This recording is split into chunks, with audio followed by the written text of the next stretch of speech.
Hello racing fans, and a warm welcome to Trackside, proudly brought to you by World Sports Betting. Bet with the best, bet with WSB.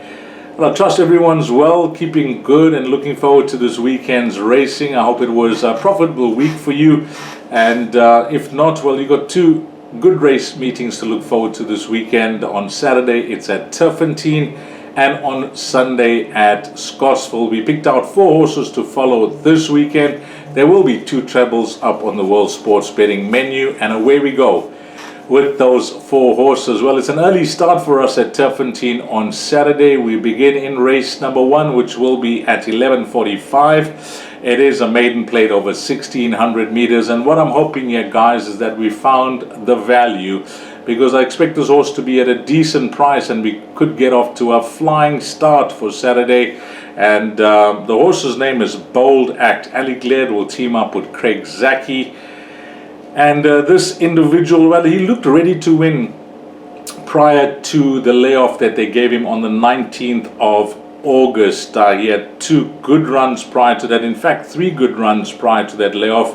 A third, a second, and a third. And then he was given a 5-month break, and he's had 2 runs back. His first run over 1400 meters at the Vaal Classic track, he was in desperate need of that run. I watched that replay closely. He was beaten some 8 lengths, but you could see he was in need of the run, and the necessary improvement was there at his next start, as it was expected, over 1400 meters. He was a good fourth behind Castle of Glass, who has since won again, and that was a good run. That run is certain to have brought him on as well. Now, if you look at that last start where Castle of Glass has since won again, and Tabisi was in that race, finished second, and finished 1.75 lengths in front of Bold Act, and he since has had 2 runs, finishing a third and a second. But I just feel, although held by Tabisi on that last start, this horse is now having his peak run. He's going over a distance that's going to suit him much better, which is 1600 meters, and I'm expecting him to reverse the form with Cornet Spacer's horse here, and I'll give him a strong winning chance. So he'll have his 3rd run back from a break, and against this type of field where there is a form to go around, and there's an unknown coming through from Cape Town, debuting for Sean Terry, called Canada Square as well. I just feel that he could be in the right place at the right time, this individual, number 2, Bold Act, and he's going to be the value and hopefully get us off to a good start on Saturday in race number 1 at Turfentine. Then we're sticking with Turfentine. I've picked out 2 horses at Turfentine, 2 horses at Scottsville, and the next of our 2 from Turfentine will come up in one of the feature races on the day, the Kuranda Handicapped. A listed race over 1800 meters. Now we're going with what I think is a filly that's just going from strength to strength. She's a classy individual. She's a 6-time winner. She's now had 4 on the bounce, and included in those 4 wins of late have been the Grade 3 Yellowwood Handicap and the Group 2 World Sports Betting Ipitombi Challenge. Now, she won both those races in fine style, and when you go to that World Sports Betting Ipitombi Challenge race, there was a certain Rain in Holland in that race, the 3-year-old, and she gave her 5 kgs, and she beat her convincingly. And we know that Rain in Holland has won the first 2 legs of the Triple Tiara, the Guineas and the Classic, and she's now on track on possibly going all the way and winning the Oaks, the last leg, and being another Triple Tiara winner, adding her name to an illustrious roll of honor when it comes to those horses that have reeled off the Triple Tiara. So Bold Fortune tops the ratings there, so she'll have to give the entire weight to the field, carrying 60.5 kgs, but she carries the weight well. When I looked at her wins carrying 60 kgs, the weight doesn't get to her at all.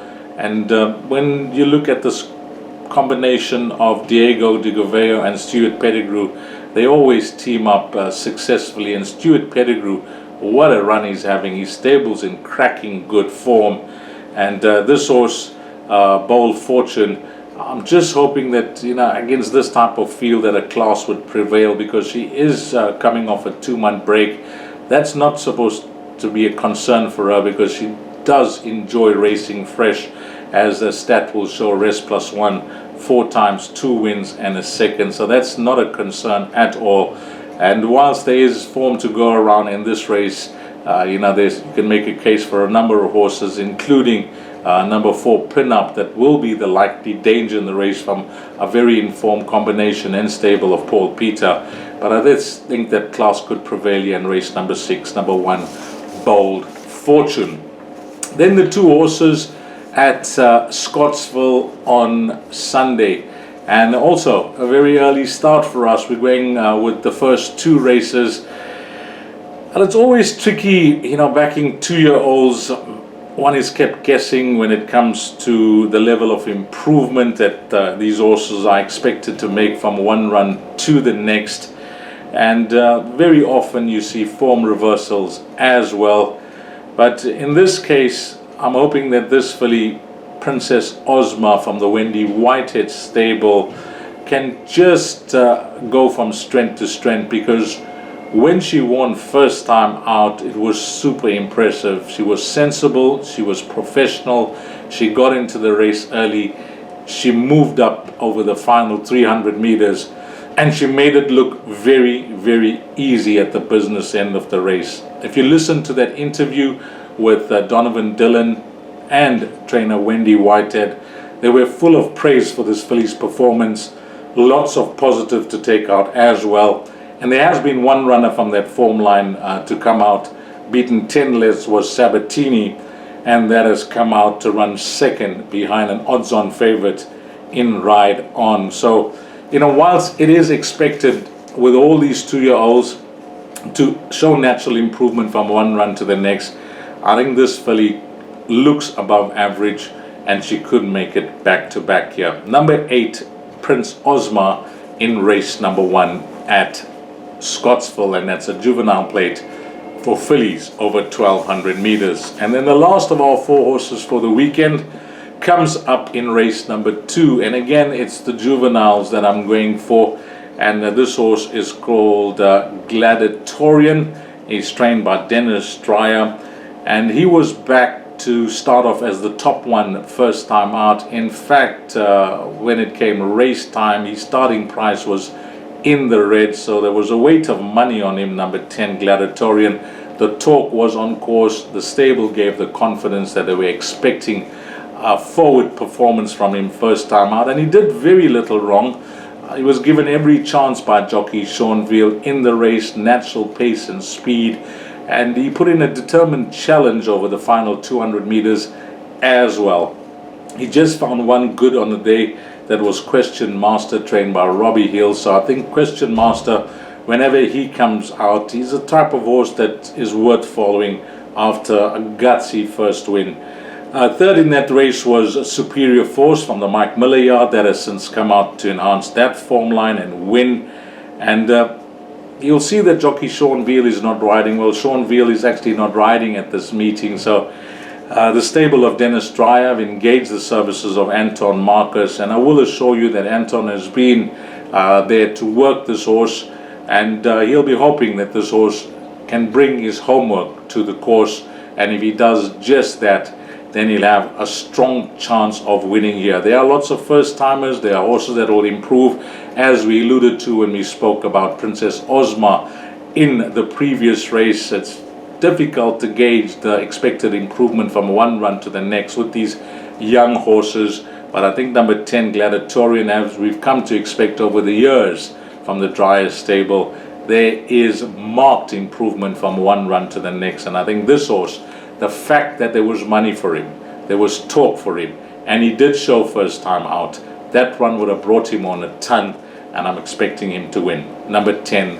Gladiatorian. So those 2 trebles, I then think that will be up on the World Sports Betting menu will be Blonde Act at Turfentine, into Princess Ozma and Gladiatorian at Scottsville, and then the other will be Bold Fortune at Turfentine into Princess Ozma and Gladiatorian at Scottsville. And guys, that is a wrap of the show, and I hope that you are going to have a wonderful weekend, whichever center that you are playing at or whatever bets that you fancy. And on behalf of World Sports Betting, thanks to all the punters, but more importantly and more especially, thanks to you, the valued customer. You take care, have a wonderful weekend. Until next week, you take care. Salanigashle.